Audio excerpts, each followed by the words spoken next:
Aper, la marque de vêtements qui respecte votre identité. En vente exclusive sur aper-mode.com. Présente Sud Radio, Berkov dans tous ses états. Nous sommes en guerre. Et tout ça, ça fait d'excellents Français, d'excellents soldats qui marchent au pas. Si vous me demandiez, par exemple, si j'avais une baguette magique, je ferais disparaître les réseaux sociaux. Ce nom qui chante clair, je te parie sans sou que tu le regretteras. Nous sommes en guerre. Nous sommes en guerre, effectivement, bas bruit, signaux faibles ou au contraire, signaux très forts, du sang, de la fureur et des larmes. Mais on va parler effectivement d'abord de ce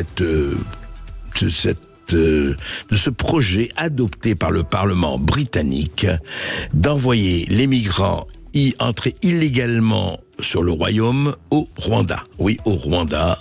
Pourquoi ? Comment ? On va en parler avec Patrick Stefanini, l'ancien secrétaire général du ministère de l'Immigration.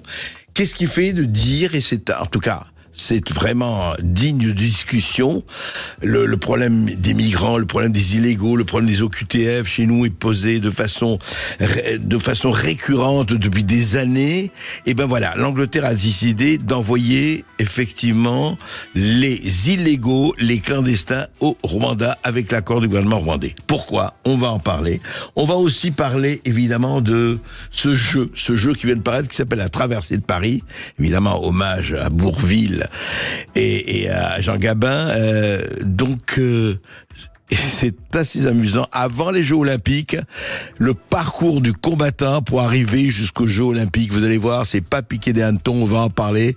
C'est comme un Monopoly avec des dés, des cartes, des questions. Qu'est devenu Paris ? Eh ben, c'est quelque chose qui est très bien montré. Et puis après, l'habituelle attaque charge sur les réseaux sociaux. Nous allons recevoir en seconde partie de l'émission Pierre de Gaulle. Pierre de Gaulle qui est le petit-fils du général de Gaulle, qui est le fils de l'amiral Philippe de Gaulle qui vient de décéder, et qui va nous parler effectivement de sa fondation et de ce qu'il compte faire et des engagements qu'il va prendre. À tout de suite. Accrochez vos ceintures. Aper, la marque de vêtements qui respecte votre identité. En vente exclusive sur aper-mode.com. Présente Ici Sud Radio. Les Français parlent au français. Je n'aime pas la blanquette de veau. Je n'aime pas la blanquette de veau. Sud Radio, Berkov dans tous ses états. Après 2 ans de discussion, les 2 chambres du Parlement britannique ont voté un texte controversé, il faut dire, sur l'immigration. De quoi s'agit-il ? Eh bien, ce texte, adopté, je le répète, vise à envoyer au Rwanda les demandeurs d'asile entrés illégalement sur le territoire, sur le royaume de Grande-Bretagne. Mesure drastique, mesure forte. De quoi s'agit-il ? Bonjour. Bonjour. Patrick Stefanini, excusez-moi. Mais auparavant, on va entendre quelques très beaux mots d'un chanteur rwandais. Sud Radio, Berkov dans tous ses états. Le fait du jour. Alors on vit chaque jour comme le dernier. Et vous feriez pareil si seulement vous saviez. Combien de fois la fin du monde nous a volé.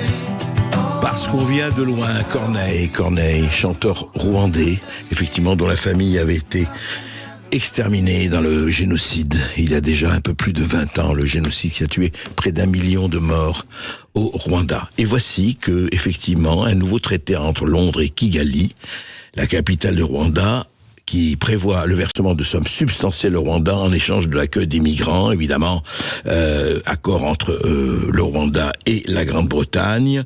Et le gouvernement britannique prévoit de rémunérer à hauteur de 3 500 € les demandeurs d'asile qui, de manière volontaire, souhaitent être délocalisés au Rwanda. Alors, c'est quand même une première, je crois, Patrick Stefanini.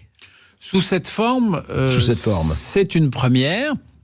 Quel est le problème qui est commun au fond au Royaume-Uni et aux pays de l'Union européenne, même si aujourd'hui le Royaume-Uni a quitté l'Union européenne ? Notre problème commun, c'est que nous faisons face, depuis plusieurs années, à une augmentation très importante du nombre des demandeurs d'asile. Et l'expérience prouve que dans l'immense majorité des pays de l'Union européenne, comme au Royaume-Uni, une très forte majorité des demandeurs d'asile sont définitivement déboutés. C'est-à-dire que leur demande n'aboutit pas. Ah oui, alors qu'on prétend le contraire, certains prétendent le contraire. Très forte proportion n'aboutit pas.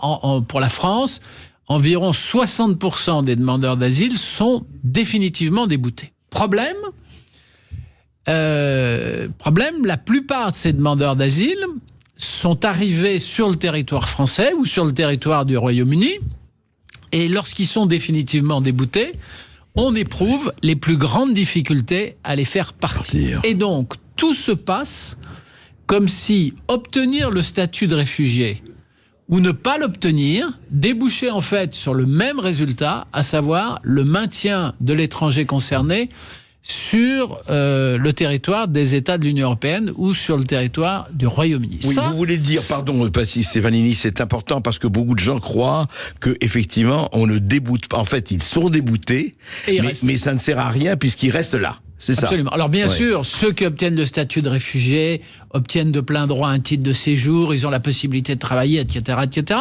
Les autres basculent dans la clandestinité, mais ils ne quittent pas notre territoire. Alors, pour mettre un terme à cette situation, le gouvernement britannique, il y a 2 ans, dans la personne d'un Premier ministre un peu baroque, donc peut-être que la solution est elle-même baroque, mais c'était Boris Johnson. Ouais. Boris Johnson a eu l'idée de dire « Je vais négocier avec un État du Commonwealth ». Je rappelle que la Grande-Bretagne, le roi d'Angleterre, c'est le patron du Commonwealth, donc il y a un lien entre tous ces pays. Jusqu'à aujourd'hui, il faut le rappeler. Il y a un lien entre tous ces pays. Ouais. Et donc Boris Johnson a entrepris de négocier avec le Rwanda un accord pour que les demandeurs d'asile soient renvoyés au Rwanda, où leur demande d'asile sera examinée. Alors, le parcours législatif a été compliqué, le parcours judiciaire aussi. La Cour suprême a invalidé une première fois le texte. Et ça a conduit le Premier ministre britannique à négocier un traité en bonne et due forme, vous l'avez dit dans votre introduction, avec le Rwanda. Et dans ce traité, le Rwanda a pris un engagement juridique absolument essentiel. Il s'est engagé à ne pas refouler les demandeurs d'asile vers leur pays d'origine. C'est ça, c'est très important. Et ça, cet engagement, c'est au fond la principale, pour ne pas dire la seule obligation juridique forte que nous impose la Convention de Genève. Nous avons tous, le Royaume-Uni, comme tous les pays de l'Union européenne et comme l'immense majorité des pays du monde, nous avons adhéré à la Convention de Genève de 1951 sur les réfugiés. C'est un texte d'une très grande valeur juridique, c'est un texte fondateur pour ce qui est de l'asile. Eh bien, cette convention, elle nous impose quelque chose de très précis, c'est que lorsqu'un demandeur d'asile arrive, nous devons examiner sa demande. Lorsqu'il obtient le statut de réfugié, évidemment, nous interdisons de le renvoyer dans son pays d'origine où sa vie ou sa liberté serait menacée. Alors simplement, une fois qu'on a dit ça, rien n'interdit, de mon point de vue en droit, rien n'interdit qu'un pays comme le Royaume-Uni ou des pays de l'Union européenne confie le traitement de la demande d'asile à un autre pays. Et c'est ça le sens de l'accord qui est intervenu entre le Royaume-Uni et le Rwanda.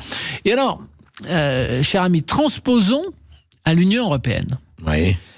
L'Union européenne, elle a adopté il y a à peu près 3 semaines, je crois que c'était le 10 avril, elle a adopté le pacte européen sur l'immigration et sur l'asile. Dans ce pacte, il y a une disposition qui ressemble beaucoup à ce que vient de faire le Royaume-Uni. C'est ce qu'on appelle le pays tiers sûr, c'est-à-dire la possibilité pour les États de l'Union européenne, lorsqu'un demandeur d'asile se présente à leurs frontières, de ne pas examiner sa demande et de le renvoyer dans un État tiers sûr. Dans un pays sûr, c'est ça. Dans un État tiers sûr, pour que sa demande y soit examinée. Alors qu'est-ce que ça suppose ? Ça suppose que cet État, comme le Rwanda, soit signataire de la Convention de Genève, ou en tout cas s'engage à ne pas appliquer le principe de non-refoulement.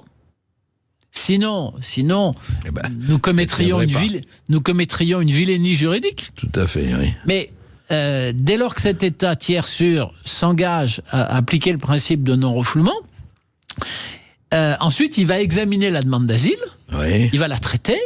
Si l'intéressé obtient le statut de réfugié, il obtient le statut de réfugié. Et s'il l'obtient pas, alors qu'est-ce qui se passe dans ce pays sûr, s'il l'obtient pas, il appartiendra. Ça veut dire que s'il l'obtient pas, ça veut dire qu'on considère qu'il n'est pas menacé dans son pays d'origine. Donc on a la possibilité de le renvoyer dans son pays d'origine. Bien sûr. Mais il faut absolument assurer donc pour ce pays tiers, puisque c'est lui qui éventuellement ferait l'enquête, disons, que on soit sûr qu'il ne soit pas maltraité dans son pays d'origine. C'est ça. Donc ça suppose que si on prend le cas des pays de l'Union européenne, ça suppose que les pays de l'Union européenne signent eux-mêmes des accords avec chacun des États tiers sûrs pour s'assurer que les choses se passent bien. Alors pourquoi c'est un progrès ? Parce que je voudrais dire que je pense que c'est un progrès. Souvenez-vous, 2015, l'afflux des demandeurs d'asile en Europe. Que fait Madame Merkel ? Elle négocie directement avec M. Erdogan, le président de la Turquie, et elle négocie un accord basique, c'est-à-dire qu'elle demande à M. Erdogan, moyennant finance, de ne pas encourager les migrants à franchir le bras de mer qui sépare la Grèce de la Turquie de la Grèce, et de garder les migrants chez lui. Et moyennant quoi, cet accord est toujours en application, et chaque année, l'Union européenne consacre des sommes non négligeables, plusieurs milliards d'euros. Des milliards, oui, il faut le dire, des milliards d'euros. Bon, et la Turquie est aujourd'hui un des pays qui accueille le plus de réfugiés, le plus de migrants qui désireraient aller en Europe, mais qui n'y vont pas parce que la Turquie les en empêche. Ça, c'est une décision de 2015, mais voyez bien que c'est assez frustre. Parce qu'au fond, ça ne garantit pas aux intéressés l'examen de leur demande d'asile. Ils sont dans des camps. La Turquie ne regarde pas mais la Turquie si la demande est valable n'examine pas leur situation. Bien alors sûr. Que le progrès que constitue l'introduction dans le pacte européen sur l'immigration et sur l'asile de la notion d'État tiers sûr, c'est que désormais, pour en rester sur cet exemple, l'Allemagne pourra renvoyer en Turquie des demandeurs d'asile, mais avec l'assurance que la Turquie examinera leur demande d'asile et que, bien sûr, elle respectera le principe de non-refoulement. Et pourquoi on en est arrivé là, Monsieur Berkoff ? Il faut que vos auditeurs et vos téléspectateurs comprennent bien pourquoi on en arrive là. Parce que l'immense majorité des demandeurs d'asile, ils n'arrivent pas directement de leur pays d'origine en Allemagne, en France ou au Royaume-Uni. Ils passent par des pays de transit. Alors, certains de ces pays de transit ne sont pas des pays sûrs. Ce sont des pays dévastés par des guerres civiles. Ou des dictatures, ou autre chose. Ou dominés par des dictatures. Donc, ce sont des pays qui ne sont pas recommandables du point de vue des droits de l'homme. Mais à l'inverse, il y a des pays de transit qui sont des pays signataires de la Convention de Genève, ou qui sont des pays qui, sans signer la Convention de Genève, appliqueront le principe de non-refoulement. Et donc, la question qu'on peut se poser, et que se sont posés les États de destination, c'est-à-dire les États de l'Union européenne, c'est comment se fait-il que ces migrants qui sont passés par 1, 2, 3, 4 pays avant d'arriver chez nous, pourquoi ils n'ont pas profité de la possibilité qu'ils avaient de demander l'asile dans les pays de transit ? Voilà la question fondamentale qui est à l'origine, tout à fait, à la fois de l'initiative britannique, tout à fait, et de ce qui figure aujourd'hui dans le pacte européen. Mais il y a deux choses, justement, deux questions que vos propos soulèvent immédiatement. Primo, vous le savez très très bien que s'ils viennent et ils visent tel ou tel pays européen ou l'Angleterre, c'est parce qu'ils vont y trouver un certain nombre d'avantages, que ce soit les avantages sociaux et compagnie. Et on les comprend. Si on était à leur place, on ferait exactement la même chose. Ça, c'est la première des choses. Deuxièmement, par rapport à l'Europe, est-ce que, à votre avis, si, mettons, que l'Europe se dit, tiens, ce que fait effectivement le gouvernement britannique, même si Brexit il y a eu, on pourrait le faire. À votre avis, est-ce que l'Europe pourrait s'entendre pour une fois sur 1 ou 2 ou 3 pays, ou, à votre avis, chaque gouvernement européen devrait négocier son ou ses pays sûrs ? Ça dépend de l'histoire de chacun de nos pays. Dans l'Union européenne, aujourd'hui, pour l'essentiel, le seul pays qui a eu une grande histoire coloniale, c'est la France. Bon, l'autre pays, c'était le Royaume-Uni, bien sûr, mais il est sorti. Alors l'Allemagne a eu à un certain moment des colonies, mais pas très longtemps. L'Italie aussi, mais pas très longtemps, et beaucoup moins nombreuses que la France. Tout à fait. Bon, donc ça veut dire que la France aurait la possibilité de négocier avec des pays de transit. Je pense par exemple au Maroc. Je pense par exemple à la Tunisie. Voilà 2 pays qui sont situés sur 2 des principales routes migratoires à destination de l'Union européenne et de la France. La route migratoire qui passe par la côte ouest de l'Afrique, donc qui passe par le Maroc. Et puis est. la route migratoire qui va de Libye ou de Tunisie vers l'Italie. Tout à fait. Mais ensuite, les migrants viennent en France. Donc nous pourrions, nous négocier avec des pays comme le Maroc ou avec des pays comme la Tunisie ou encore avec des pays comme le Sénégal. Bon, l'Italie pourrait négocier avec la Libye parce qu'il y a eu des relations historiques Bien dans sûr. le passé entre Mais la est-ce que Libye... vous croyez que ces pays-là, aujourd'hui, soyons réalistes, ont envie d'accueillir, même contre monnaie sonnante et trébuchante, ces milliers, dizaines de milliers, centaines de milliers de migrants? Vous posez la bonne question et je la double d'une autre bonne question, si j'ose dire. C'est est-ce que tous ces pays-là sont suffisamment clairs en matière de respect de la Convention de Genève? Par exemple, tout le monde sait que la Libye est aujourd'hui encore dévastée par une situation de guerre civile, ou qu'en tout cas avec des troubles intérieurs considérables. Donc je n'ai pas pris moi l'exemple de la Libye. Je vous ai parlé du Maroc ou de la Tunisie. J'ai pas pris l'exemple de la Libye. Non, mais c'est pour ça. Et puis, Monsieur Berkoff, prenons l'exemple de l'Italie. Qu'est-ce qu'elle a fait, l'Italie? Elle a négocié un accord, en quelque sorte en anticipation par rapport au pacte, avec l'Albanie. Donc on peut aussi négocier des accords avec des pays tiers qui sont sur le continent européen, qui ne sont pas aujourd'hui dans l'Union européenne, mais qui sont candidats à l'Union européenne. Oui, Meloni a travaillé là-dessus. Et Meloni, il se trouve que l'Italie, c'est très proche de l'Albanie, et puisque c'est des deux côtés de la Méditerranée, si j'ose dire, enfin de l'Adriatique, et... l'intuition de Meloni, ça a été que comme l'Albanie est candidate à l'Union européenne, elle allait donner des gages pour obtenir sa future adhésion. Voilà. Donc, je dis pas que c'est la solution rêvée. Je dis pas que c'est la seule solution. Est-ce qu'il y a une solution rêvée? C'est un autre problème. Non, mais il faut faire, en matière de maîtrise de l'immigration, il faut faire flèche de tout bois. Il y a une autre disposition dans le pacte européen qui est très intéressante, que la France applique déjà. Mais nous étions un des rares pays de l'Union européenne à le faire, c'est l'idée que lorsqu'un migrant arrive à notre frontière extérieure, par exemple, lorsqu'un migrant arrive dans un aéroport et qui demande l'asile, eh bien on ne le laisse pas rentrer sur le territoire national. Si vous allez à Roissy, par exemple, à Roissy, à l'aéroport de Roissy, il y a une zone internationale. Avant que vous ne franchissiez les contrôles de police, le migrant qui arrive, qui n'a pas de document qui justifie qu'il rentre en France, il reste dans cette zone internationale. C'est vrai, mais enfin... on le maintient dans cette zone pour examiner sa demande. Et s'il est débouté, la compagnie aérienne qui l'a acheminé, en quelque sorte illégalement en France, a l'obligation de le raccompagner dans son pays d'origine. C'est vrai, cher Patrick Stefanini, mais ce n'est pas... il y a des poissons volants, mais ce n'est pas la majorité de l'espèce, de venir par Roissy ou par Orly. C'est vrai. Vous en conviendrez. On va continuer quand même à parler, c'est très intéressant, après cette petite pause. Oui, et puis vous aurez la parole évidemment 0826 300 300 pour réagir, pour témoigner ou pour poser vos questions. À tout de suite sur Sud Radio. Ici Sud Radio. Les Français parlent au français. Les carottes sont cuites. Les carottes sont cuites. Sud Radio Berkoff dans tous ses états. Et nous sommes toujours avec Patrick Stefanini pour parler de cette décision de la Grande-Bretagne d'envoyer les migrants illégaux au Rwanda, avec l'accord évidemment du Rwanda. Enfin, on en a parlé. Je crois qu'il y a déjà il y a une auditrice. Ça fait Stéphane. réagir, c'est Angèle qui nous appelle depuis Marseille. Bonjour Angèle. Bonjour Angèle. Oui, bonjour Monsieur Berkoff, bonjour tout le monde. Voilà, moi je voulais réagir. J'ai 2 commentaires. Le premier commentaire, je vais toujours très vite. Le premier commentaire, c'est de dire que les Occidentaux, il faut toujours qu'ils se débrouillent à faire gérer leurs problèmes par les autres. Ça, c'est la première chose. Et la deuxième chose, je voudrais faire de la politique science-fiction.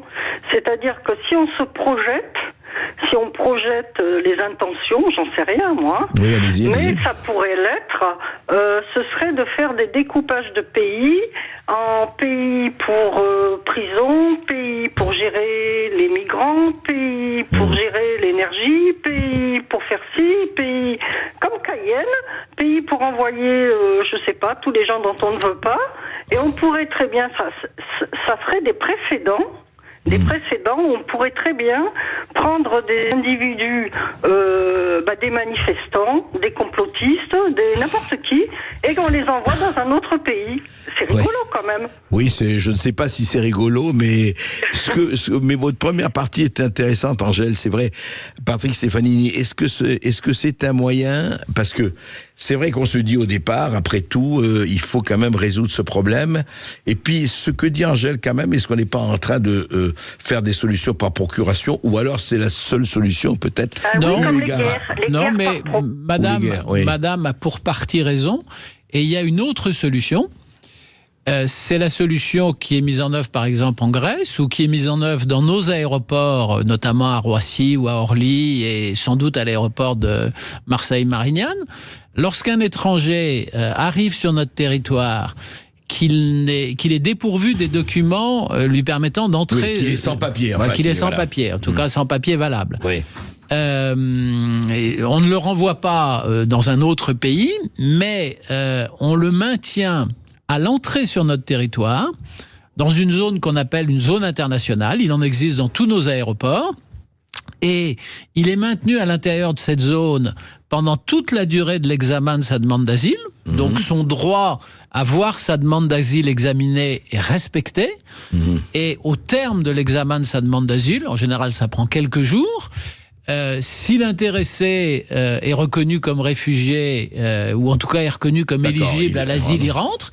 Et s'il ne l'est pas, la compagnie aérienne qui l'a acheminé, alors qu'elle savait, puisqu'elle doit faire un contrôle à l'embarquement, serait responsable. Qu'il ne disposait pas des documents nécessaires, va le réacheminer dans son pays d'origine. Donc vous voyez, madame, nous ne nous reposons pas exclusivement sur les autres pour résoudre ce problème. Nous avons nos propres moyens sur notre territoire de le faire. Nous sommes d'accord, mais ça, c'est pour on a parlé des aéroports, mais imaginez un peu ce qui se passe, et on voit très bien tous les reportages aujourd'hui sur la route des migrants, des milliers, des dizaines de milliers, voire des centaines de milliers, voire plus, qui vont, vous savez, sur les plages, qui arrivent sur les plages, qui arrivent en dehors même des zones portuaires, etc. Mais vous imaginez examiner les demandes de chacun. Mais Monsieur Berkoff, c'est ce que fait la Grèce. La Grèce, la frontière maritime de la Grèce, les îles de la mer Égée, elles sont à 1 km ou à 1,5 km des côtes de la Turquie. Donc vous voyez qu'il ne faut pas très longtemps pour passer en petit bateau de la Turquie pour aller par exemple sur l'île de Lesbos. Eh bien, la Grèce a créé sur l'île de Lesbos un centre que j'ai eu l'occasion de visiter, qui est un centre très moderne, avec un hôpital, avec une école. Et donc les migrants qui arrivent à Lesbos, ils sont hébergés dans ce centre et ils y restent jusqu'au terme de l'examen de leur demande. Et là aussi, soit on considère que leur demande d'asile est valable et ils sont transférés. Soit ils sont renvoyés, Non, ils sont transférés, si leur demande d'asile est valable, ils sont transférés sur la partie continentale de la Grèce et sinon ils sont renvoyés en Turquie. Alors, qu'est-ce que vous pensez, juste pour terminer, de la solution? Évidemment, c'est très loin, la solution australienne. C'est pas applicable. La solution australienne n'est pas applicable à l'Europe. C'est compliqué parce qu'il faudrait trouver des îles. Non, c'est compliqué. Je pense que c'est un dispositif qui est sans doute adapté au cas de l'Australie. C'est un dispositif qui est assez controversé parce que les conditions d'hébergement des étrangers dans les 2 îles là j'ai oublié les noms, sont quand même, d'après les reportages qui ont pu être faits, difficiles. Alors que je reviens sur l'exemple de Lesbos en Grèce. Moi, j'ai visité ce centre d'hébergement. Il est de très bonne facture. En fait, ce qu'il y a, c'est de voir si les pays européens s'entendront sur un certain nombre de pays sûrs. Est-ce que la solution Rwanda, effectivement... Et c'est intéressant parce que le Rwanda, effectivement, il y a eu un des plus terribles génocides du XXe siècle, mais enfin c'était il y a 25 ans. Maintenant, le Rwanda est considéré comme un pays sûr. Le Rwanda a tourné la page, son économie est une des plus dynamiques d'Afrique. Et ils ont besoin de main-d'œuvre, ils ont besoin de personnes. Et le Rwanda fait partie du Commonwealth, ce qui crée incontestablement un lien avec le Royaume-Uni. Et nous, il faudrait trouver des pays avec lesquels nous avons un lien, mais il en existe. Et voir aussi si il va y avoir une levée de bouclier absolue de l'opposition aux droits de l'homiste qui va dire comment c'est pas possible, c'est scandaleux. Non mais ça, en opportunité, on peut discuter à l'infini. La question qui se pose, c'est est-ce que c'est juridiquement soutenable au regard de la Convention de Genève ? Et je crois vous avoir expliqué que c'était le cas. Merci beaucoup Patrice Stefanini. Merci Patrick Stéphanie d'avoir été avec nous. Je rappelle que vous êtes ancien secrétaire général au ministère de l'Immigration.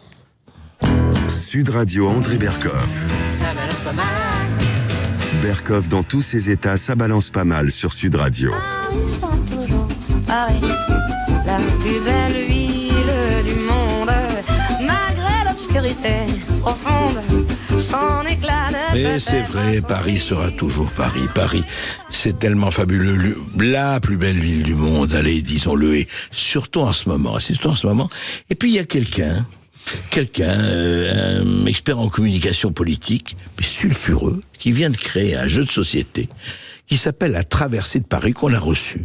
La Traversée de Paris, on s'est dit, c'est formidable, c'est vrai, on est à un mois et demi des Jeux Olympiques. Alors, on va tous aller là-bas, puis des millions de gens vont venir du monde entier pour assister à cette grande cérémonie, ces grandes cérémonies.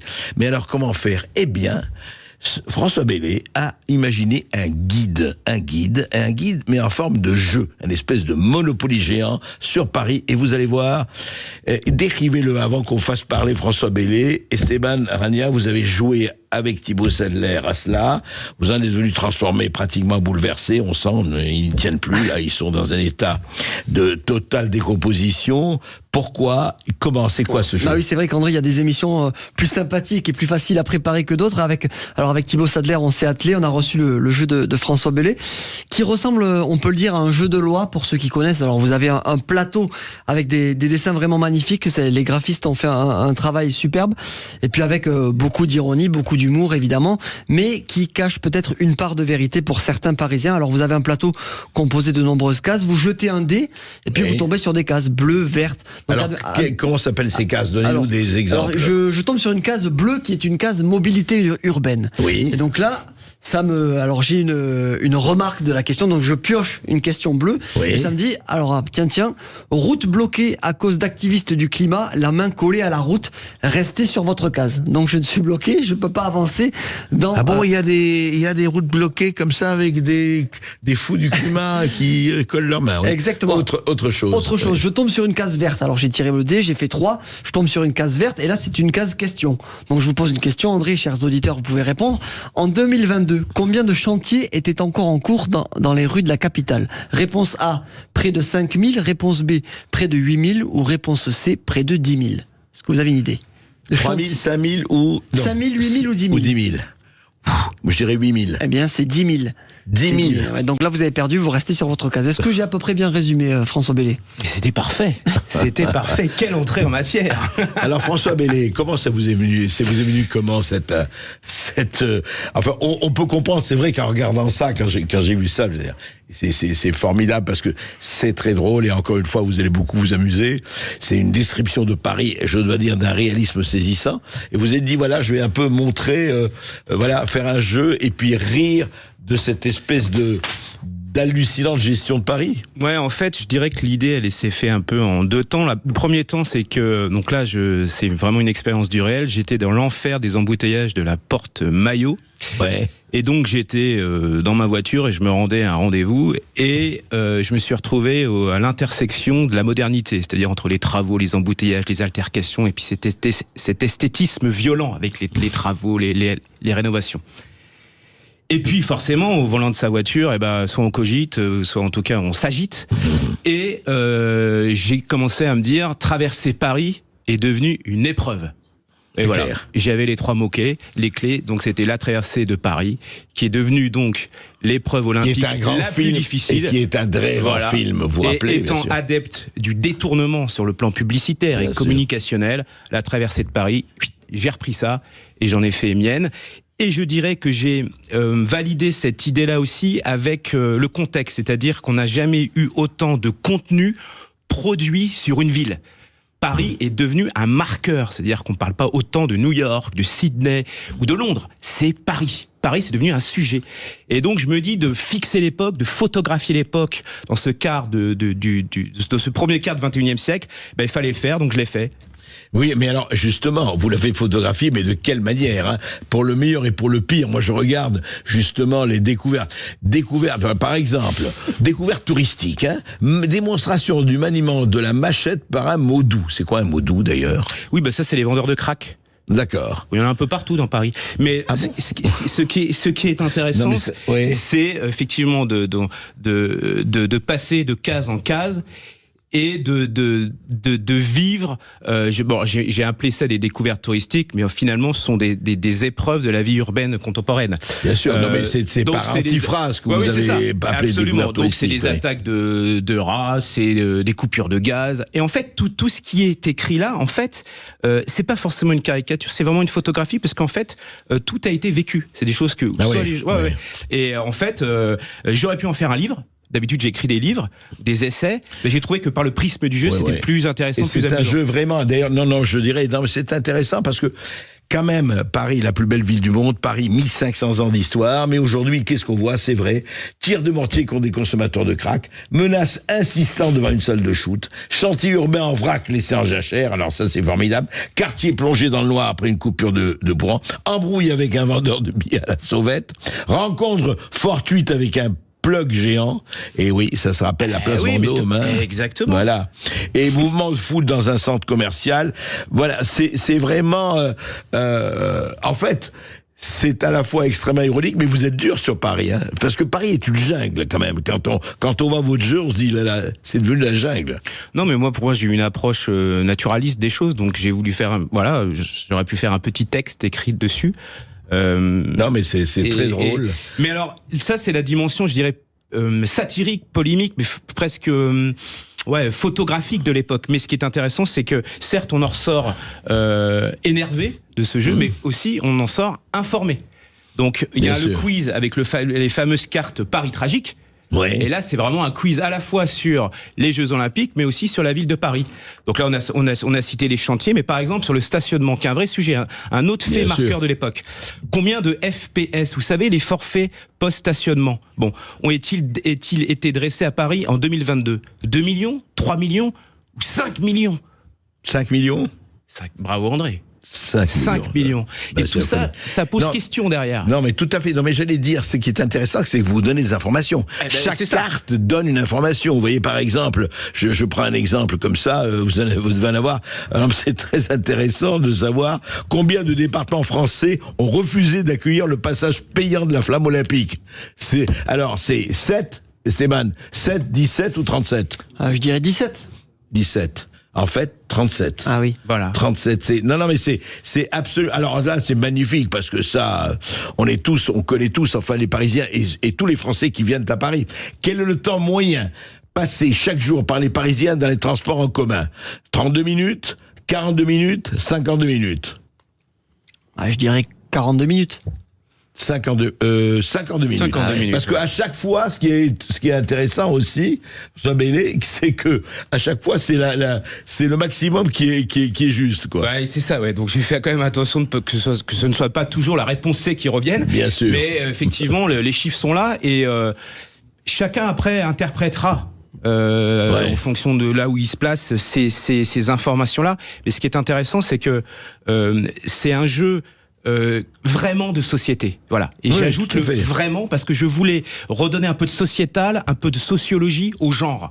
Et donc le jeu de société, là, on apprend des choses sur cette mutation des villes. Et c'était un peu intéressant pour moi de saisir l'époque. André, j'ai pas précisé, dans la boîte, il y a des cartes de santé mentale. Avec quelques mots dessus, donc il y a sensation d'oppression, fatigue mentale extrême, transpiration excessive, accélération du rythme cardiaque, etc., etc. À quoi elles servent? Et pourquoi ces mots? Alors, ces cartes-là visent à altérer la santé mentale du joueur au cours de la partie. Si on en a 3, c'est fini. La partie s'arrête pour celui qui en a 3 et là, il faut qu'il fuit Paris au plus vite. Donc c'est un jeu intéressant parce que d'abord, on n'est pas sûr de finir le jeu. Ouais. Ça peut se terminer en 5 minutes. Si vous êtes trop stressé, trop atteint, voilà. Ça va, vous quittez, quoi. Et puis après, on enchaîne. Sensation d'oppression, crise d'hystérie, impression de devenir fou et dégoût de la vie urbaine. Et ouais. Donc voilà, c'est un jeu de 2, 4 à 6 joueurs et qui mêle... effectivement, à la fois un travail presque d'essayiste, parce que il fallait chercher un peu de documentation et essayer de trouver un angle. Et puis aussi un travail très artistique, avec un dessinateur. Très beau dessin. Écoutez, en tout cas, voilà, c'est un Monopoly, un Paris Poli, un jeu de loi parisien. Mais ça, vous savez, c'est toujours pareil, c'est Jean Cocteau qui parlait des miroirs, qui réfléchissent.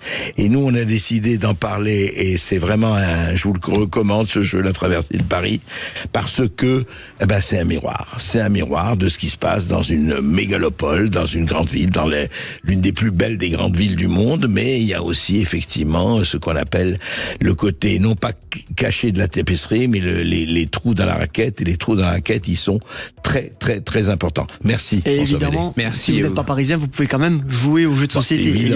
Et où c'est qu'on peut le retrouver ? On peut le retrouver sur latraversée-de-paris.fr, sur toutes les plateformes numériques, mais aussi chez les bouquinistes et les boutiques de souvenirs de Paris. Voilà. Parfait. Écoutez, voilà, on dit ça aussi pour les touristes, s'ils ont envie de voir, traduire en anglais un peu partout. Voilà, ils auront comme ça un avant-goût de ce qui va se passer au moment des Jeux Olympiques. Merci beaucoup, François Bellet, d'avoir été avec nous. Ici Sud Radio. Les Français parlent au français. Je n'aime pas la blanquette de veau. Je n'aime pas la blanquette de veau. Sud Radio Berkov dans tous ses états. Eh bien, dans tous mes états, mais je ne suis pas seul. Sabrina Agresti-Roubache, secrétaire d'État chargée de la ville dans le gouvernement Attal, elle aussi, elle est dans tous ses états. Pourquoi ? Écoutez. Sud Radio Berkov dans tous ses états. Les perles du jour. Ah, c'est mou. On cria haro sur le baudet. Un loup quelque peu clair prouva par sa harangue qu'il fallait dévouer ce maudit animal, ce pelé, ce galeux d'où venait tout leur mal. Sa pécadille fut jugée un cas pendable. Ce pelé, ce galeux d'où nous vient tout le mal. Alors, c'est qui aujourd'hui ? C'est qui ce pelé, ce galeux d'où nous vient tout le mal ? Écoutez l'entretien. Elle a été reçue mardi, hier, Sabrina Agresti-Roubache, sur France 2, aux 4 vérités. Écoutez ce qu'elle disait, c'était à propos effectivement de l'insertion. Vous savez, on en a parlé hier, Gabriel Attal était à Nice, effectivement, avec Dupond-Moretti. Alors voilà, les parents, les enfants, l'insertion, les difficultés en milieu scolaire, les internats, les projets d'internat et tout cela. Très intéressant, bien sûr. Et puis à un moment donné, on a parlé d'autre chose dans cet entretien. Écoutez. Je pense que les jeunes de maintenant, vous savez, on aurait été les mêmes jeunes si on avait eu les mêmes outils qu'eux. Penser que nous, à notre époque, on aurait été mieux ou qu'on était mieux, c'est pas vrai. Par contre, ce qui est vrai, c'est que, je reviens sur les réseaux sociaux, cette arme de destruction massive... Après, j'ai une dernière question à vous poser. Bien sûr, c'est que les parents sont les premiers à pouvoir agir sur les réseaux sociaux avec leurs enfants. Donc leur dire, vous avez le droit de prendre le téléphone, de mettre les contrôles parentaux, et déjà c'est une base. Et vous avez le droit de les interdire. Quand vous voyez TikTok qui veut rémunérer les gens qui regardent les vidéos. C'est un scandale. Enfin, écoutez, les réseaux sociaux, si vous me demandiez, par exemple, si j'avais une baguette magique, je ferais disparaître les réseaux sociaux. Et voilà où on en est, c'est toujours très intéressant. Si j'avais une baguette magique, étant donné qu'il y a beaucoup de fièvre actuellement dans le royaume, je supprimerais, j'éradiquerais les thermomètres. Tout de suite. Voilà, c'est pas possible, effectivement, les réseaux sociaux, faut supprimer. C'était tellement bien avant, quand on avait la vérité révélée, par les médias révélés, par les gens, effectivement, qui avaient le droit de parler. Et là, cette parole sauvage, effectivement, c'est pas possible. Mais est-ce qu'on peut rappeler à Madame Agresti-Roubache et à tous les autres que les réseaux sociaux, c'est évidemment la langue de Zop, comme toujours, le meilleur et le pire. Ça charrie le meilleur et le pire. Mais vous croyez que c'est en masquant la chose, c'est en faisant semblant que ça n'existe pas, que ça réglerait le problème? Non, absolument pas. Les lois sont là pour sanctionner les appels à la haine. Les lois sont là, et puis que la famille aussi s'occupe effectivement, les parents s'occupent des enfants, etc., etc. Il y a à voir que effectivement, ça dépend de qui, qu'un gosse de 7 ans, 8 ans, 10 ans n'ait pas déjà son portable, etc. Ça dépend de qui. Évidemment, il faut un peu de discipline. Mais supprimer les réseaux sociaux, ça ne veut rien dire. Pourquoi? Parce que c'est croire que effectivement, on va supprimer la technologie, on va revenir aux lampes à huile de l'information. Mais non. Non, parce que la déformation, l'information et les appels à la haine, vous croyez, Sabrina Agresti-Roubache, que ça vient des réseaux sociaux? Les grands massacres du XXe siècle, elles viennent des réseaux sociaux. Les harcèlements, l'appel au racisme, l'appel à la haine, ils viennent des réseaux sociaux. Allons.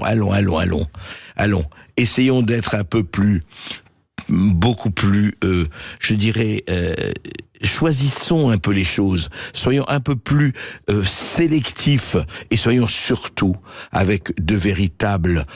on sait très bien ce qu'il faut faire sur les sanctions, on sait très bien ce qu'il faut faire sur l'application des lois, on sait très bien ce qu'il faut faire sur un certain courage à avoir pour effectivement ceux qui sèment la pagaille, ceux qui sèment le vent aujourd'hui ne récoltent plus la tempête parce qu'il n'y a plus personne pour leur faire face. Il est là le problème, Madame la secrétaire d'État. Il n'est pas ailleurs, il n'est pas dans les réseaux sociaux, encore une fois. N'accusez pas les témoins du meilleur et du pire. Ce n'est pas en supprimant le témoin que vous arrangerez la situation, encore une fois, avec ou sans baguette magique. On va se retrouver dans un instant sur Sud Radio. Après les infos de 13h, on sera pour le face-à-face avec André Berkoff qui recevra Pierre de Gaulle, le petit-fils du général de Gaulle. A tout de suite sur Sud Radio et bien sûr 0826 300 300. À tout de suite. Aper, la marque de vêtements qui respecte votre identité. En vente exclusive sur aper-mode.com. Présente Sud Radio Berkoff dans tous ses états. Le face-à-face. Vous écoutez Sud Radio, nous sommes ensemble jusqu'à 14h aujourd'hui. André Berkoff, pour ce face-à-face, vous recevez Pierre de Gaulle, le président de la Fondation Pierre de Gaulle pour la paix, la concorde et l'amitié entre les peuples. Bonjour Pierre de Gaulle. Bonjour, merci de votre accueil. Économiste, financier, nous avons reçu avec plaisir Pierre de Gaulle en janvier 2023 sur cette antenne et dans cette émission. Et on peut dire que, on va en parler un peu, les choses se sont accélérées dans tous les domaines. Peut-être pas les meilleurs et peut-être pas dans la bonne direction. En tout cas, on sent quelque chose qui est en train vraiment quelque part de se décomposer, quelque part de changer, parce que le bouleversement du monde, on le connaît aussi.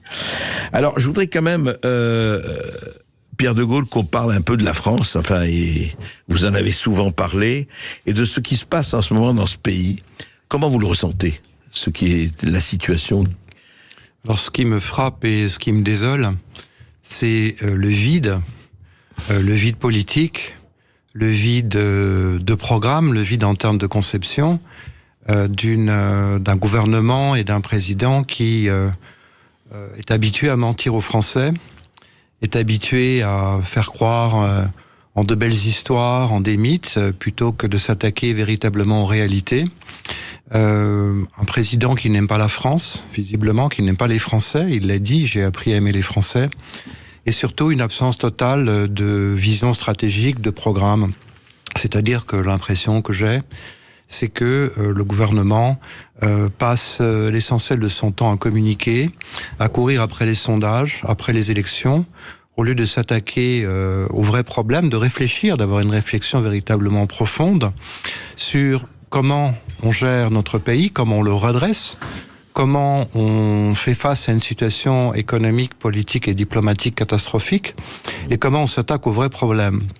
C'est-à-dire, je souhaiterais que ce gouvernement puisse établir, région par région, département par département, collectivité locale par collectivité locale, des discussions avec les entrepreneurs, des discussions avec les artisans, pour lancer des programmes locaux, des programmes nationaux, des grands projets, et établir qu'est-ce qu'on fait, et demander des résultats concrètement sur le terrain aux politiques pour que les choses avancent, pour que le pouvoir d'achat des Français soit défendu, pour que leur sécurité soit véritablement garantie. Elle ne l'est pas, ni dans les rues, ni sur le plan international, ni vis-à-vis du terrorisme. Et à cet égard, je suis frappé lorsqu'on commence à préparer l'opinion publique à d'éventuels attentats en ce qui concerne les Jeux Olympiques, où on dira « Ah, mais c'est la faute des Russes ». C'est la faute d'un gouvernement et d'un président qui ne sait pas tenir son pays, qui a fait des erreurs diplomatiques considérables, notamment vis-à-vis du conflit Israël-Palestine, et qui nécessairement devra faire face à un terrorisme. Alors forcément, c'est la faute des autres. Il y a cet esprit d'abandon et cette trahison qui vise à faire croire aux Français qu'on peut confier les intérêts de la France, qu'on peut confier leurs intérêts à des étrangers, à des intermédiaires, à une commission européenne. Tout ça parce qu'on ne veut pas ou qu'on ne peut pas régler ses propres problèmes. Ça me scandalise et je pense qu'il faut complètement revoir la façon de gouverner et la façon d'établir un rapport avec les Français pour les protéger et les défendre. Alors Pierre de Gaulle, juste pour l'histoire, la question européenne, vous dites justement on délègue à des étrangers, mais que répondez-vous à ceux qui vous disent mais attendez, la France est très très bien, mais la France est trop petite aujourd'hui dans le concert mondial pour ne pas être absolument en concert avec l'Europe, avec l'Union européenne pour avoir la puissance, c'est l'Europe, c'est ce qu'on nous répète en tout cas un certain nombre à longueur de médias et à longueur de journée. La France seule, comment voulez-vous qu'elle se débrouille? Mais c'est la France qui fait l'Europe, et non pas l'inverse. Ce n'est pas en confiant à une technocratie européenne nos intérêts qu'on va défendre notre propre position. La France est un grand pays, la France est une grande puissance économique, est une grande puissance en termes d'innovation, en termes de savoir-faire, en termes de capital culturel, en termes de capital scientifique. Nous avons les meilleures écoles du monde. Nous avons un savoir-faire, une technologie considérable. Nous bénéficions toujours d'une étendue en termes d'influence, d'une action internationale. Nous sommes le deuxième territoire maritime mondial. Faut le rappeler, je pense que c'est une grave erreur, et c'est d'ailleurs le vœu des Américains, de vouloir réduire la France à un rôle continental. Et de meilleurs élèves des Américains et de nous, circonscrire au glacis européen, au glacis continental. Et alors justement, ceci m'amène, on va parler évidemment de tout cela, on va parler de ce qui se passe à l'étranger, de la politique étrangère de la France, la politique intérieure. Mais la question que je vais vous poser tout de suite, je viens de vous entendre et on vous entend et on vous avait entendu il y a un an et demi. Pourquoi n'entrez-vous pas en politique? Pourquoi justement? Et je ne parle même pas de votre nom, je ne parle pas de ce qui vous engage ou vous oblige. Mais pourquoi vous ne dites pas bon, bah écoutez, moi, avec mes moyens, je vais essayer de participer à cette volonté, cette lucidité, ce réveil. Je ne suis pas là pour faire de la politique. Je suis là pour défendre la France et les Français, parler de la France et faire en sorte que son prestige, son rang, soit restauré sur la scène internationale, qu'elle devienne une grande nation, redevienne une grande nation, entendue, et qu'elle se soit un pays prospère, sécurisé, que les Français soient épanouis, que les Français croient de nouveau en leur avenir. Et je voudrais porter un message d'espoir, c'est pour ça que j'ai créé cette fondation. Mais je ne suis pas là pour faire de la politique. Je ne suis pas attaché à des échéances électorales. Ce qui m'intéresse, c'est la France et les Français. Alors justement, à votre avis, parlons de ça, on va parler évidemment de la fondation. Comment, je veux dire, même si vous ne faites pas de politique, on est chacun d'entre nous, on est concerné par cela, la politique s'occupe de vous. À votre avis, ce n'est pas un combat perdu. Vous avez dit les avantages, effectivement, que la France était encore, et heureusement, un grand pays. Mais vous avez vu la désindustrialisation, vous avez vu la vente des bijoux de famille, vous avez vu la délocalisation un peu partout, vous avez vu effectivement que l'on confie d'un côté à des conseillers américains la communication, mais beaucoup plus grave, tout le problème, qu'on est en train d'acheter du gaz de schiste aux États-Unis, du pétrole indien qui est du pétrole russe raffiné, etc., etc. On pourrait passer 2 heures à en parler. C'est-à-dire qu'on a l'impression qu'on a délocalisé beaucoup de choses, pas tout heureusement, mais beaucoup de choses, et on a l'impression que il dit bon, mais écoutez, c'est pas pour nous. L'agriculture, vous savez dans quel état c'est. L'industrie, on a vu la désindustrialisation. Le tertiaire, nous sommes le tertiaire. Sauf que, est-ce que la France est un pays uniquement de services et de tourisme? Je pense que notre pays est en grand danger, justement, de se transformer en industrie de services et en secteur tertiaire. On a vu les dégâts de cette désindustrialisation, notamment en Grande-Bretagne, poussée par Margaret Thatcher à l'époque, qui disait la société, ça n'existe pas. Le fait de désindustrialiser un pays, de retirer ses forces productives, ses capacités industrielles, je parle aussi bien de l'industrie lourde que la sidérurgie, que de l'innovation, que nos technologies agricoles, l'agriculture même, nos métiers, nos artisans, tout ce qui fait la richesse et la diversité des Français.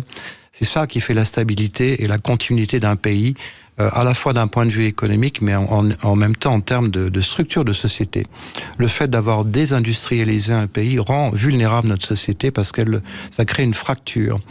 Et surtout, une société de service est bien plus indépendante, et d'ailleurs c'est le concept économique, elle est dépendante d'une industrie de demande.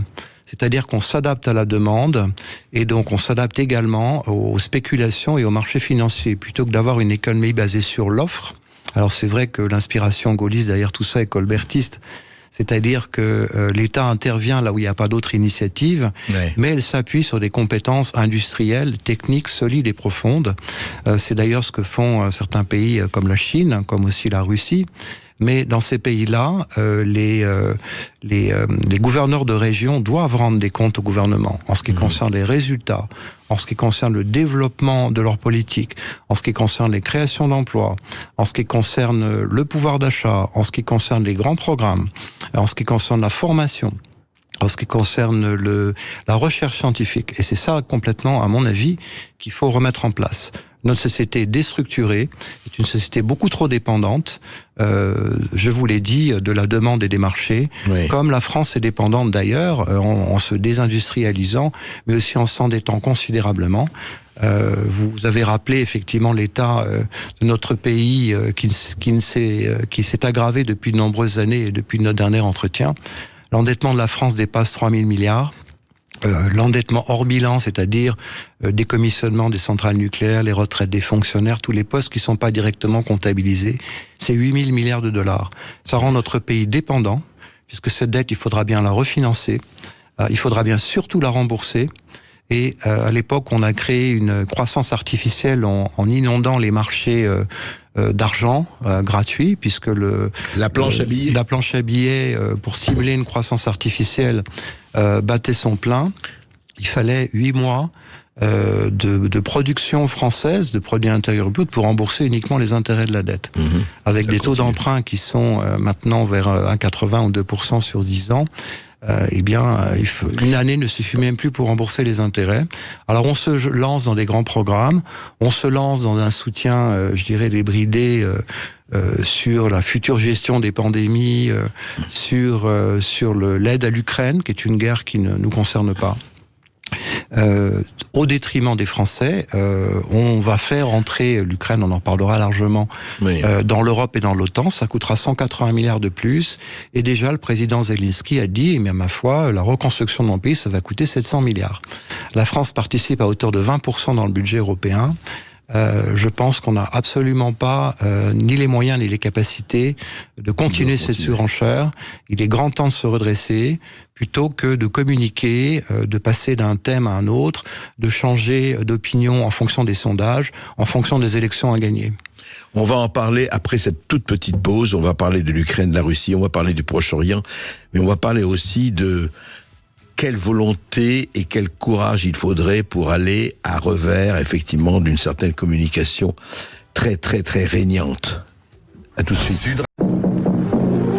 Ici Sud Radio. Les Français parlent au français.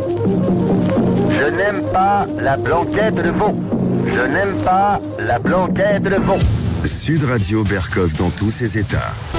Pierre de Gaulle, nous avons parlé de la situation de la France et effectivement, votre diagnostic n'est pas très encourageant. Est-ce que, au fond, on peut se dire, parce que ça fait quand même des décennies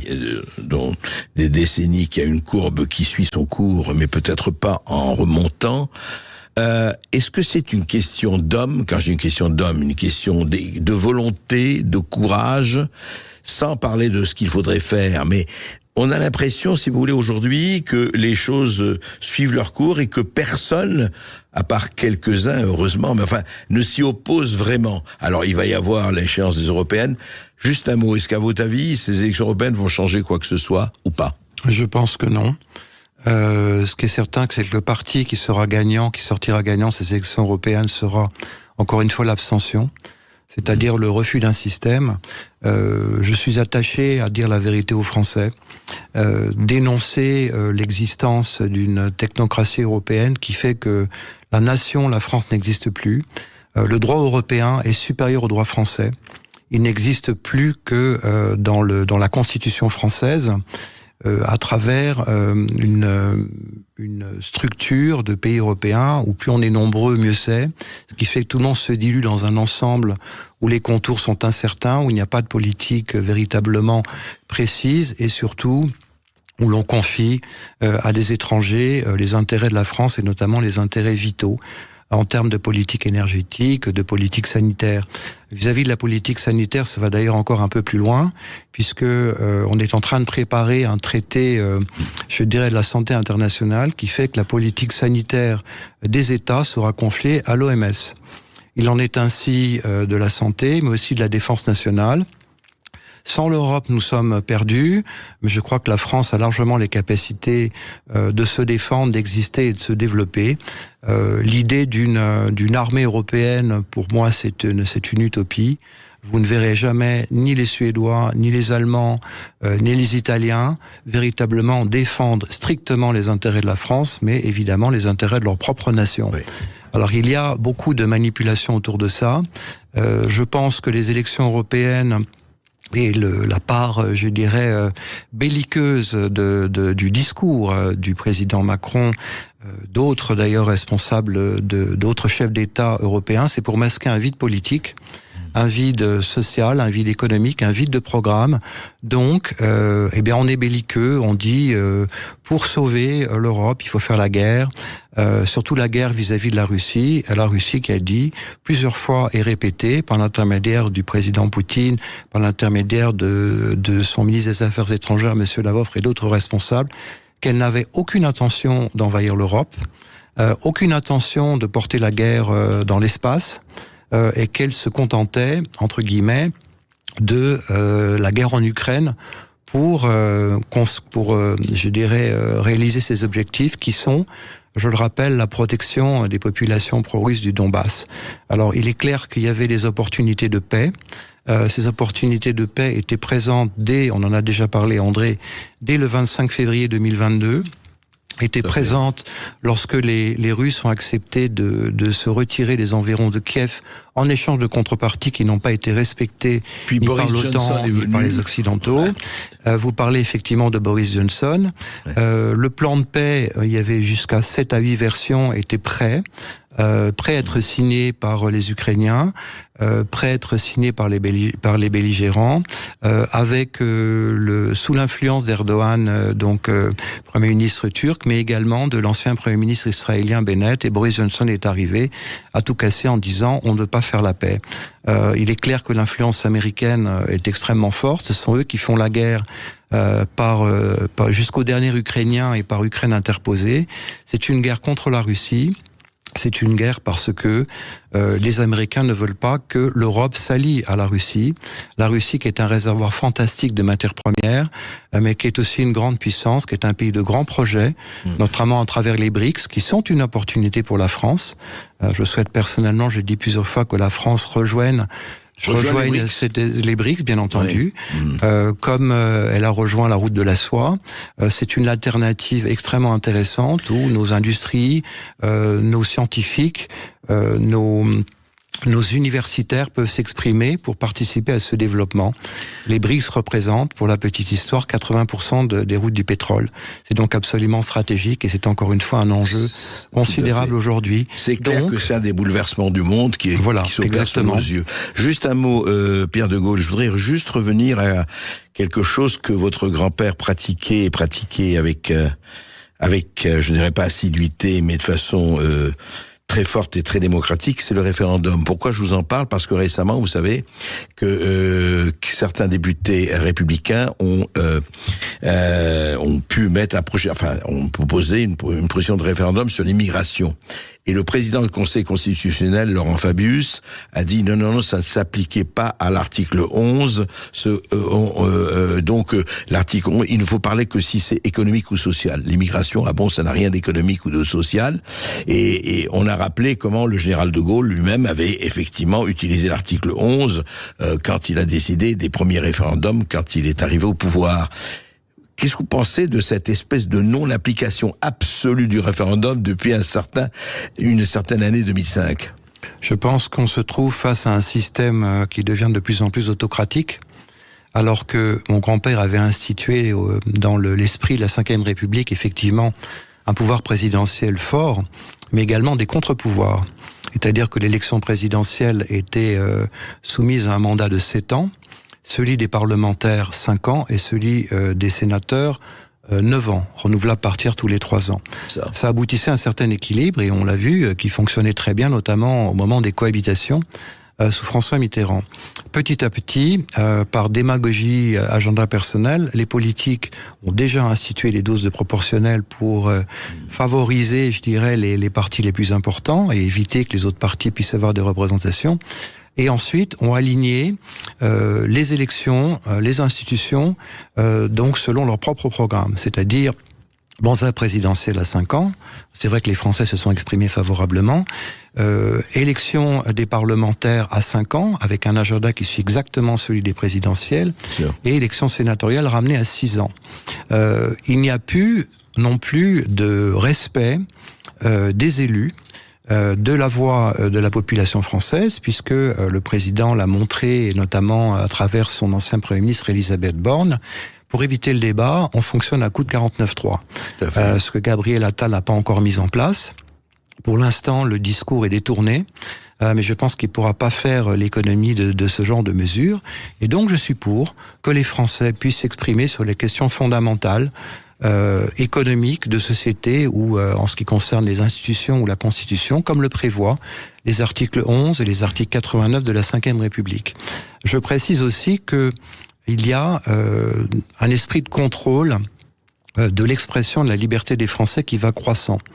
On ne parle pas suffisamment du Digital Service Act qui a été adopté au début janvier de cette année par la Commission européenne, qui vise à créer un ministère de la vérité, c'est-à-dire que tout ce qui n'est pas conforme aux valeurs européennes sera sanctionné et puni. On est en train de sortir maintenant une loi d'ingérence qui est juste. Moi, je pense que c'est une bonne chose. Ce sera aussi l'occasion de décrire à quel point les think tanks américains et l'influence anglo-saxonne est présente au sein de notre société, au sein de notre gouvernement. Tous les conseillers la plupart des conseillers de Macron sont des anciens McKinsey, à qui on a confié des mandats de 2 milliards d'euros pour la gestion des réseaux sociaux sur les élections présidentielles, les 2 dernières élections présidentielles, mais également la gestion du Covid. McKinsey, d'ailleurs, qui n'a pas payé d'impôts pendant près de 10 ans. Nos élites politiques sont formées par le programme des Young Leaders américains. Il en est ainsi. Les Young Global Leaders. Les Young Global Leaders. Gabriel Attal, notamment, en fait partie. Sarkozy, évidemment, en faisait partie. Donc tout ça fait partie s'inscrit dans un programme de contrôle, d'influence et d'ingérence. Les think tanks les plus connus sont Aspen, sont Berggruen, sont Bilderberg, et nombre de nos élites politiques sont issus et payés directement par ces centres d'influence. Pas payés directement à l'époque, pas maintenant quand même. Oui, je pense que celui qui était, je me souviens plus du nom de cette personne qui était à l'initiative de cette loi d'ingérence, mais il a été rémunéré par Berggruen à l'auteur de 12 000 euros par mois. Oui, donc où est la liberté de penser, la liberté d'agir? Où est notre souveraineté? Je pense qu'elle a disparu.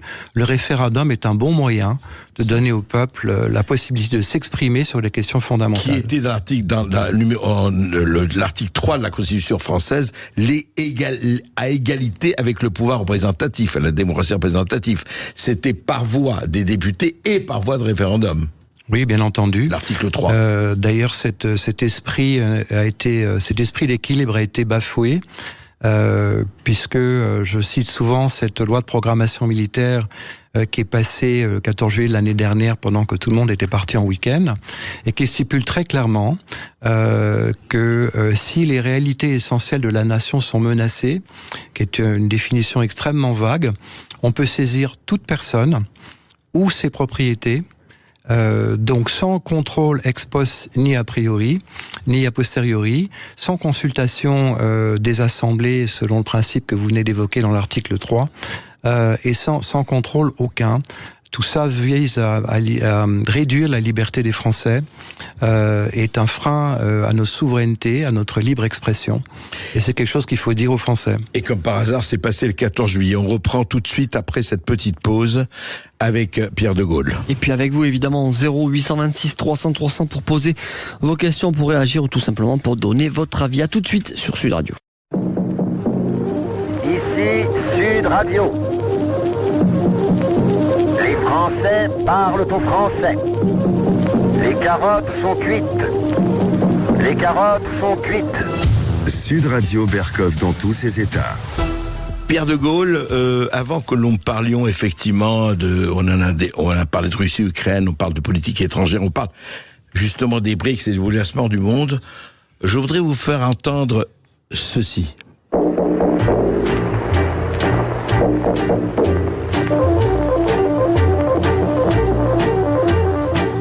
La voix, drôle de voix, profonde et saccadée.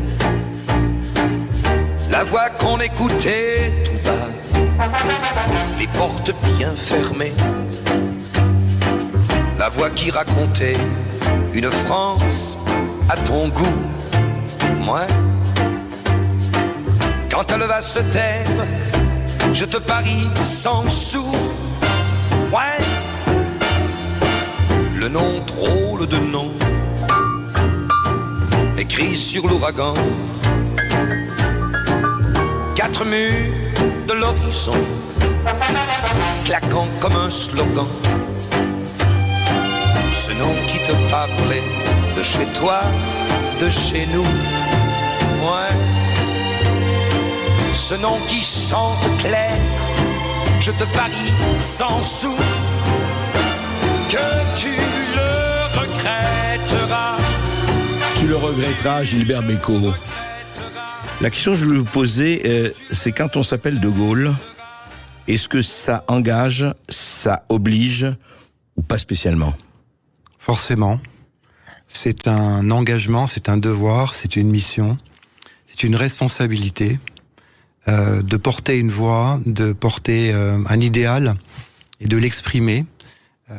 Une responsabilité vis-à-vis de la France et des Français, de dire que la France est un beau pays, que les Français sont un peuple fantastique, et d'avoir le devoir de restaurer cette France, de porter ses valeurs. Vous m'avez fait entendre, Gilbert Bécaud, Monsieur 100 000 volts. Quelle ferveur, quelle simplicité, que de belles choses, que de fondamentaux. Et ce sont ces fondamentaux qu'il faut restaurer, qu'il faut redonner à la France. Et j'aimerais qu'il y ait autant de force, de contenu, de chaleur, d'énergie dans le discours du gouvernement d'aujourd'hui et de son président qu'il y a dans les chansons de Gilbert Bécaud. Voilà la belle France, c'est la France que j'aime. C'est celle de nos traditions. Je pense que la souveraineté de la France, c'est aussi le maintien de ses traditions et de ses valeurs.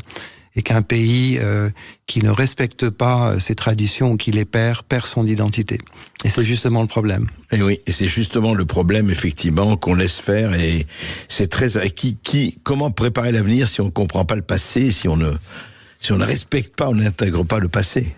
C'est le discours du général, puisque tout recommence toujours. c'est l'homme qu'il s'agit de sauver, de faire vivre et de développer. Je pense que tous les grands hommes, tous les grands chefs d'État ont justement la connaissance de l'histoire.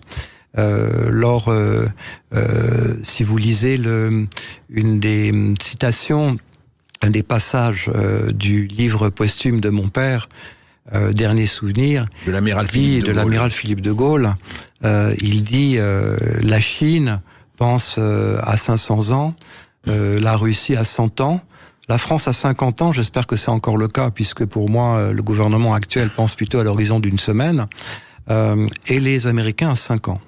C'est justement le temps long qu'il faut travailler, c'est justement les grands programmes, la perspective d'évolution des peuples, en les assoyant sur l'économie, en les assoyant sur une économie d'offres et non pas de demande, non pas les rendre dépendants d'une spéculation, mais concevoir ce que la France, ce que le pays va être, et le positionner pour les dizaines d'années à venir.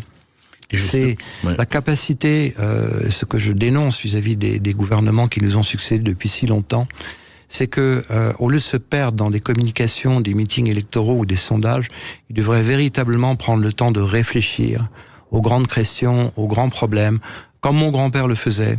Nous avons besoin d'idées, des idées, toujours d'idées, disait-il. Et d'avoir cette réflexion, véritablement se creuser les méninges pour la France, pour les Français, et pour faire en sorte qu'elle se redresse, et qu'on donne aux Français des conditions de prospérité et de sécurité qui font malheureusement cruellement défaut. Mais justement, on revient toujours au même point, Pierre de Gaulle. Qui pour faire cela? Qui pour acter cela?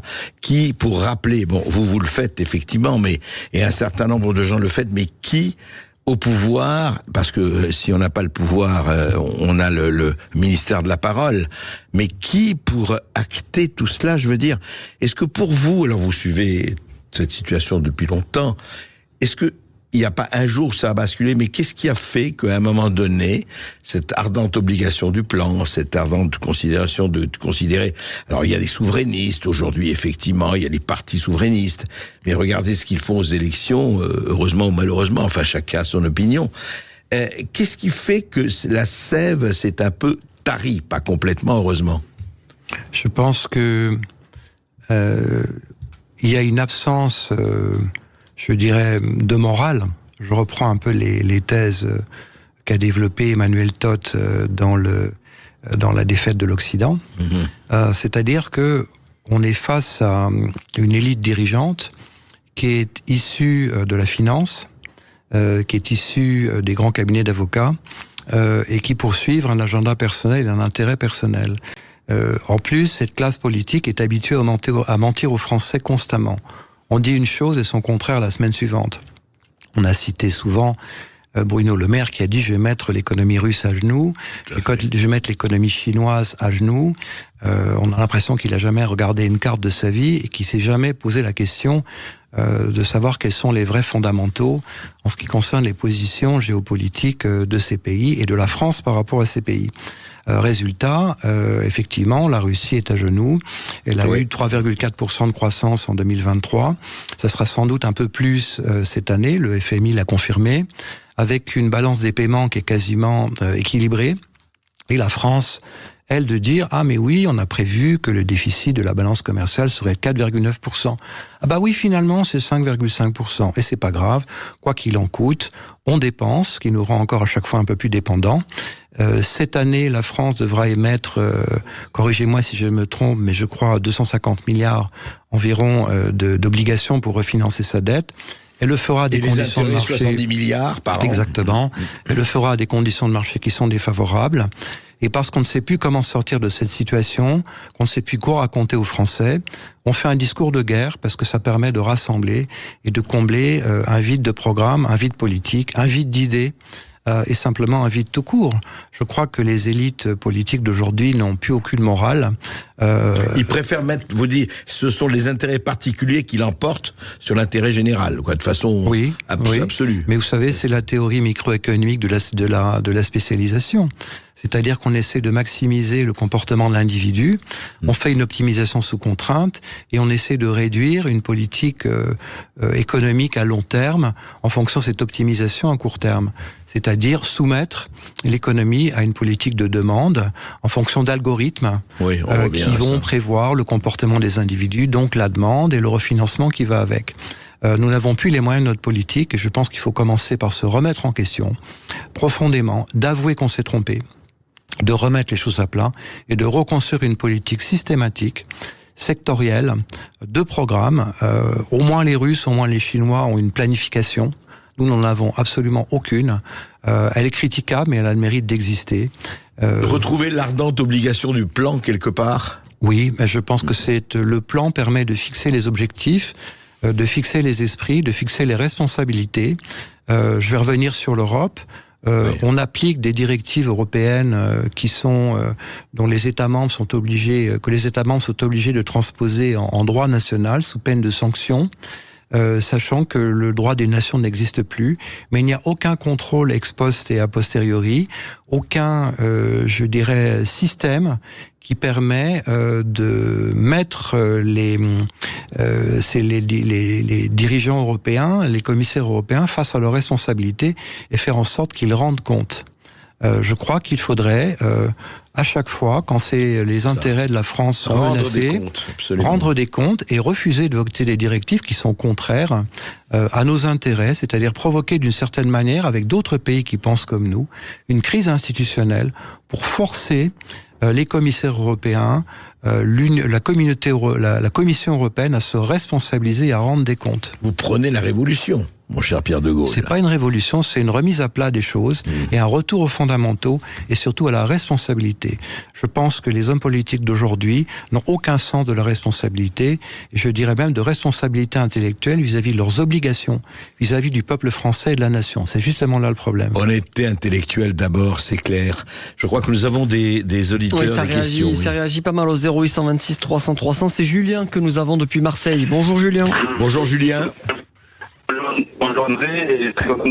Attendez-vous, est-ce que vous avez trop enlevé votre parleur, Julien? On va retrouver Julien dans un instant, André. Nous avons Jacques qui nous appelle depuis l'Aveyron à Villefranche-de-Rouergue. Bonjour Jacques. Oui, bonjour. Bonjour Jacques. Je suis ravi d'entendre ce monsieur. Je me dis, le pays est en train de couler.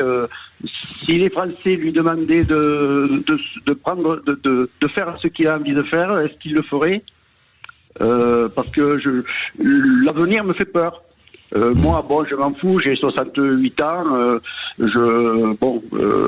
Mais pour les jeunes, moi, je sais pas. Ce pays me fait peur.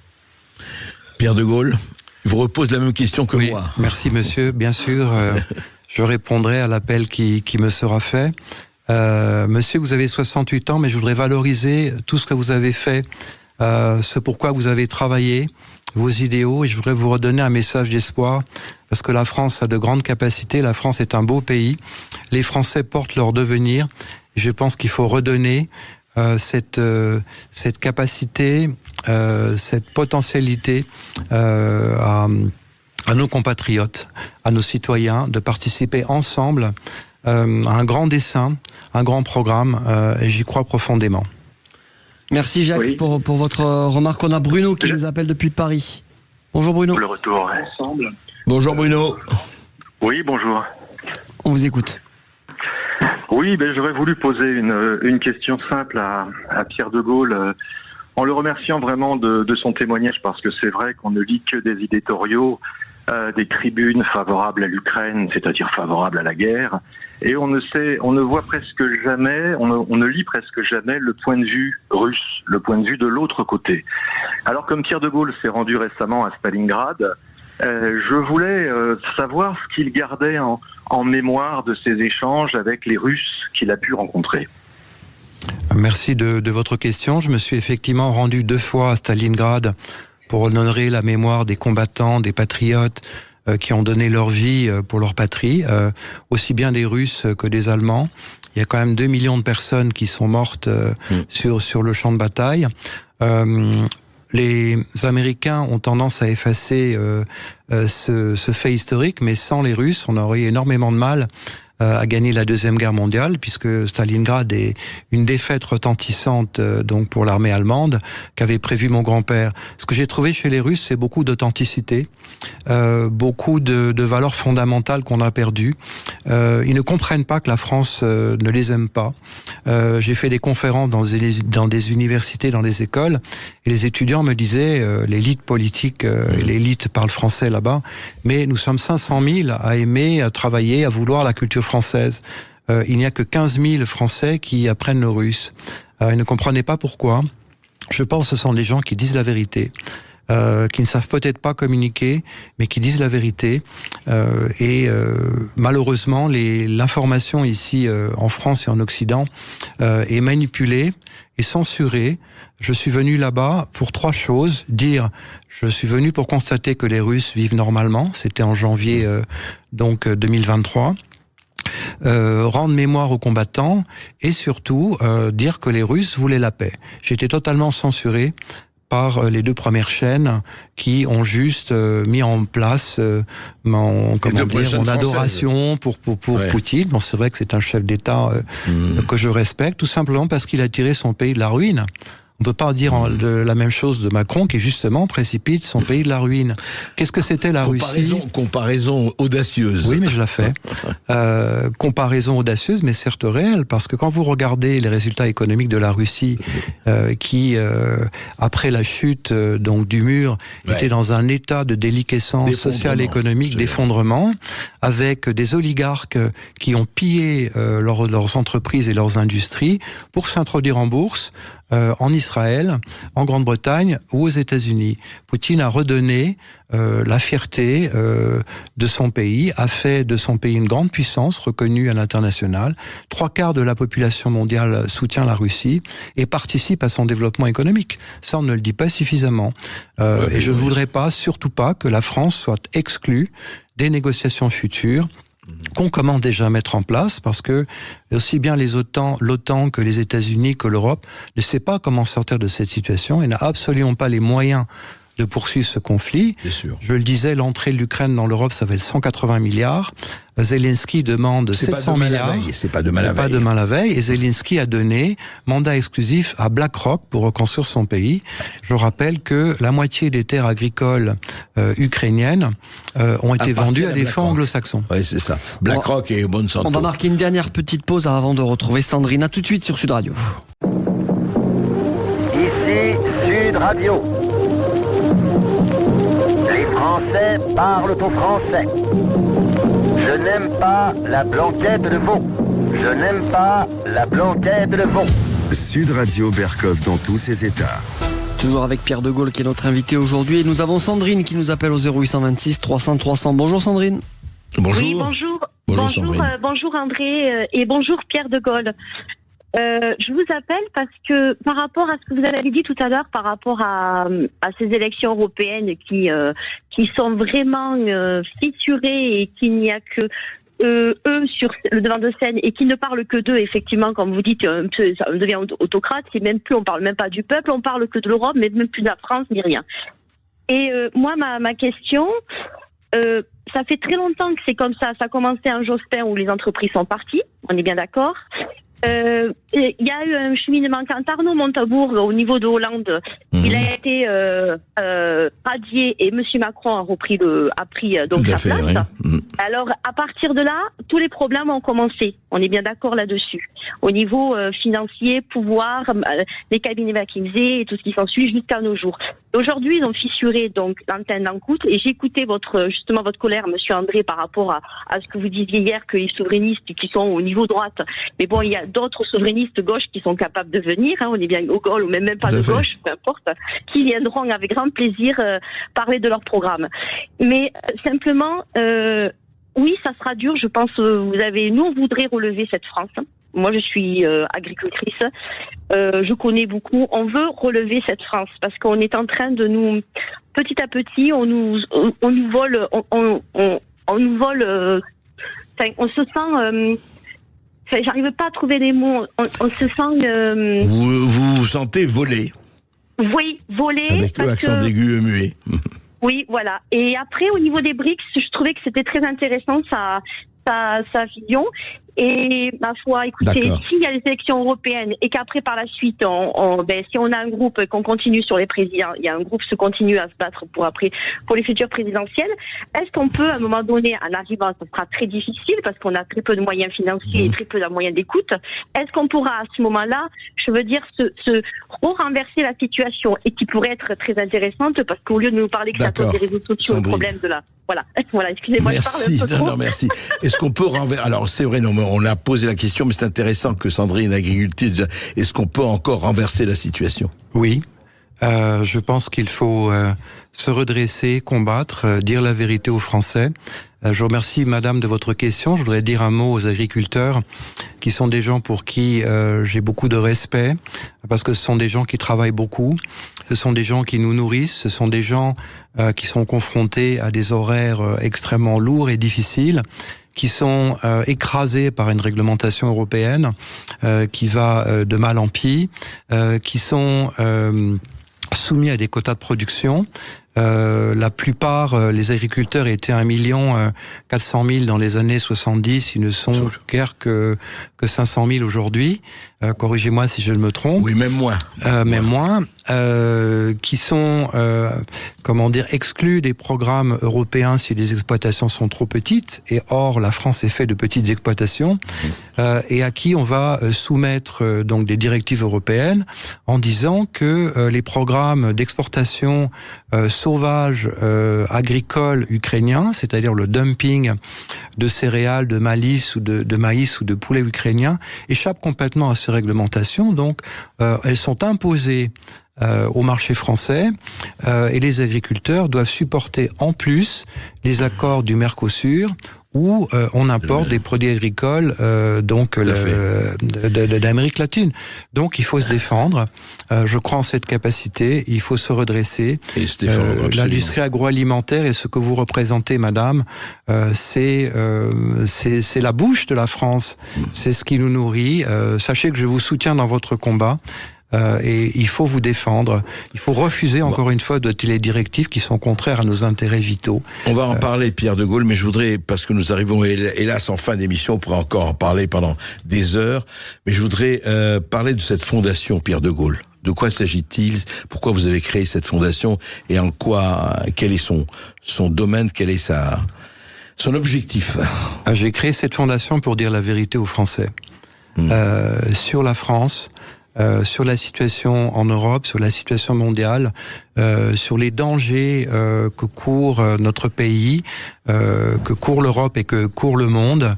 Le président Macron a voulu envoyer des troupes en Ukraine. Vous me direz, c'est pas nouveau. Il y a des instructeurs là-bas depuis très longtemps. Il a été discrédité et désavoué par tous ses alliés européens. Même par les Polonais. Pourtant, Dieu sait si les Polonais sont anti-russes et belliqueux, y compris par les Américains. Tout ça pour combler un vide politique. La guerre, ce n'est pas un dessin animé. Ce n'est pas de la communication. En face, il y a des gens qui prennent les choses extrêmement au sérieux.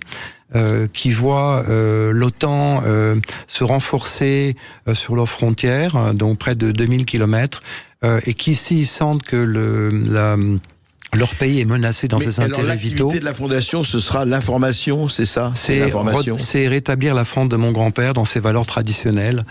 C'est dire la vérité aux Français. C'est défendre, je dirais, cet idéal de France.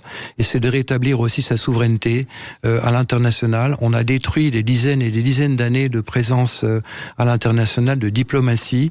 Le président Macron a réussi à se fâcher avec tous les pays de la planète, ce qui nous rend maintenant extrêmement dépendants. Et on a, je dirais, mis la France sous tutelle financière, économique, parce qu'encore une fois, il faut refinancer la dette. Ça n'est pas le gaz américain qui va nous sauver, que les Américains nous vendent 4 à 7 fois plus cher que dans leur propre pays. Surtout que les Américains ne veulent pas la paix. L'objectif de ma fondation, c'est de se battre pour la paix et la prospérité de la France. Et je remercie tous ceux qui m'ont soutenu. Tous ceux qui m'écrivent, j'appelle évidemment aux dons de chaque Français. C'est où, si on veut vous adresser des dons? Vous avez le site dans la fondation, fondationpierredegaulle.com. Fondationpierredegaulle.com. Nous sommes une petite équipe, je n'ai pas toujours le temps, ni mes équipes, de répondre à tous les messages. mais sachez que cette fondation va se développer grâce à vous, avec votre concours, et c'est pour la France et les Français. Encore une fois, je n'ai pas d'agenda politique. Mon agenda, c'est mon pays, c'est le peuple de France que j'aime. La souveraineté n'est pas un vilain mot, vous savez. On pose la question à des grands leaders, qu'est-ce que c'est que la grandeur? Ils vous répondront toujours, c'est la souveraineté. Et c'est l'indépendance. Merci Pierre de Gaulle. Merci Pierre de Gaulle d'avoir été avec nous, président de la Fondation Pierre de Gaulle. On va se retrouver demain, André Berkoff, entre midi et 14h. On sera avec Nadir Kaya pour le face-à-face. Et tout de suite, c'est Brigitte Laï. À demain. Sud Radio Berkoff dans tous ses états, midi 14h. André Berkoff. Avec Aper, la marque de vêtements qui respecte votre identité, en vente exclusive sur aper-mode.com.